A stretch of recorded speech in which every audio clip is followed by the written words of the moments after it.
Good afternoon guys. Ngayon ay hapon na guys. At igib ako ng tubig dahil sa matinding init ngayon, ang ating tanim na kamatis at talong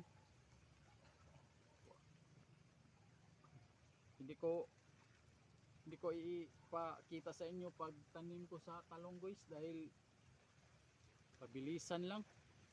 Pero mayroon akong natanim na talong pero hindi pa naubos lahat dahil yung init ay mag isang linggo na, kaya ang ating tanim lapit na matuyo. Kailangan nila ng tubig para makainom ba, dahil pag walang tubig sigurado na matutuyo ang ating tanim.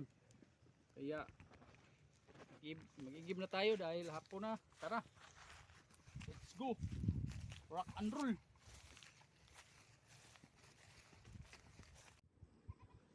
Diyan tayo mag-igib guys sa may ilo guys. Medyo malayo kunti pero kaya natin yan. Hindi lang pagkuhat yan.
Nakahihingal guys.